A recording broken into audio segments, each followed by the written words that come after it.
अपने नाज़रीन के लिए थोड़ी सी मुबालगा इरा के साथ एक सच्चा वाक़या जो परिंदों के नज़रियात, सोच, एहसासात व ज़बात, ज़हनी व जिस्मानी तकालीफ का भरपूर अक्कास है। इंसान जो अपने आप को अशरफ अल मखलूक़ात समझता है वो ये बात अक्सर भूल जाता है या शायद दानिस्ता नज़रानंदाज कर देता है कि हम परिंदे और जानवर ही क्या दरख्त, फूल और पौधे भी अल्लाह अज़्ज़ व जल की तख्लीक करदा जिंदा मखलूक हैं।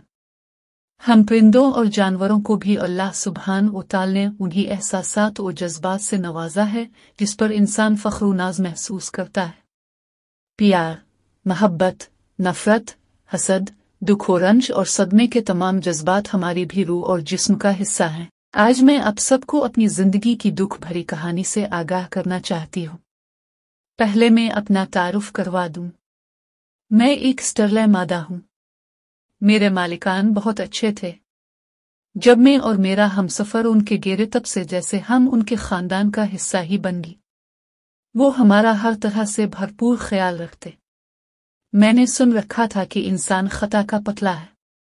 इस खता के पतले से ना जाने कैसे एक इतनी बड़ी गलती सर्जद हो गई कि उसे खुद भी पता ना चला।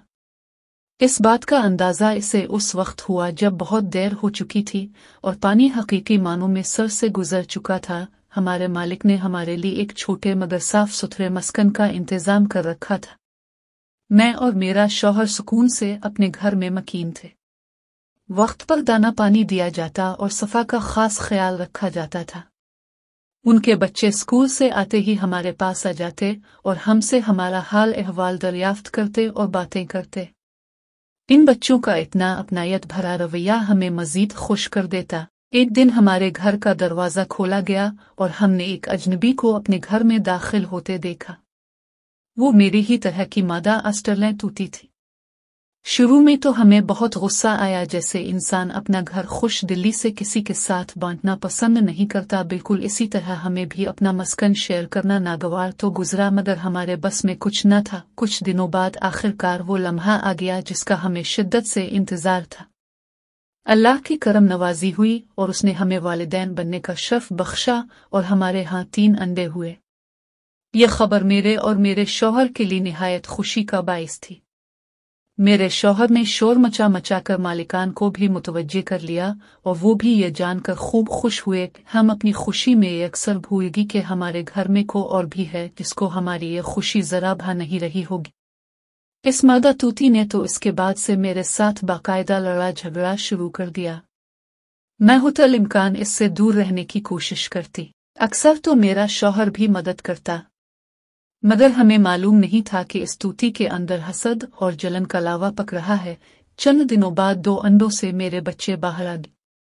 बस फिर किया था मेरी और मेरे शौहर की जिम्मेदारी में मजीद इजाफा हो गया।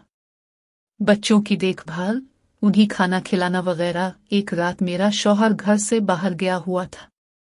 मैं अपने बच्चों को सुला रही थी जब ही थकन की वजह से मुझे भी ऊँघ। रात के अंधेरे में मैंने किसी को अपने घर दाखिल होते देखा। नींद के बाइस आंखें खुमारज़दा थीं। मैंने यही गुमान किया कि मेरा हमसफ़र ही होगा। चंद लम्हों बाद वो दोबारा निहायत खामोशी से बाहर चला गया। मुझे हैरत हुई मगर मैंने ज्यादा ध्यान न दिया। अगले रोज अली असुबह हमने देखा कि हमारा जो अंडा रह गया था वो टूटा हुआ था, जैसे किसी ने जानबूझकर उसे नुकसान पहुंचाया हो। मेरा शक तो इस तूती पर ही गया कि उसने ही रात की तारीकी का फायदा उठाते हुए हमारे मस्कन में घुसकर वार करने की ठानी होगी, बिल्कुल किसी बुज़दिल दुश्मन की मानिंद। बहरहाल हमने सब्र से काम लिया। महीने बाद ही हमें हमारे बच्चे काफी बड़े महसूस होने लगे थे। एक दिन मैं अपना दाना खाने में मसरूफ थी जबकि मेरा शौहर घर पर बच्चों की हिफाजत के फराइज सर अंजाम दे रहा था। यकदम मुझे अपने घर से शोर शराबे की आवाज आई, जिसमें हमारे मासूम बच्चों की चीखें कहीं दब कर रह गई थी। मैं फौरन अपने घर की तरफ लपकी तो एक अजीब मंजर मेरी नजरों के सामने था। हासिद तूती हमारे बच्चों पर हमला आवर थी और मेरा शौहर अपनी सी कोशिश में मसरूफ था कि उन्हें बचा सके। मेरी तो आंखों में जैसे खून उतर आया। मैंने एक जबरदस्त हमला अपनी मुखालिफ पर किया जो मेरी मौजूदगी से किसी कदर गाफिल थी। बस फिर किया था यूं समझी मैदान जंग में घुमसान का रन पड़ा। मेरा शौहर फौरन ही बाहर चला गया। अब सोच रहे होंगे कि इसने ऐसा क्यों किया।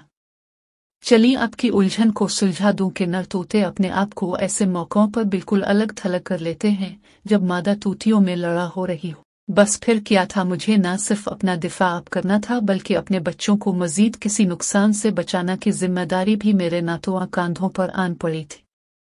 इसी लड़ा में मुझे भी काफी जख्म गुम ताकत में अपने मुखालिफ के बहुत कमजोर थी, फिर भी रब्ताल की मदद से मैं इस जालिम तूती को घर से भगाने में कामयाब हो गए।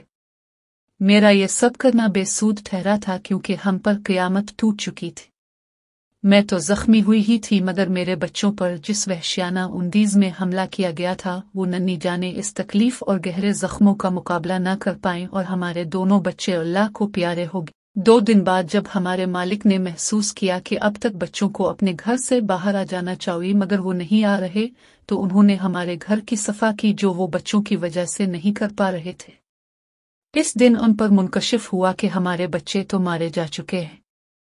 तब उन्हें एहसास हुआ कि उन्होंने दूसरी तूती को हमारे घर में जगह देकर बहुत बड़ी गलती की थी।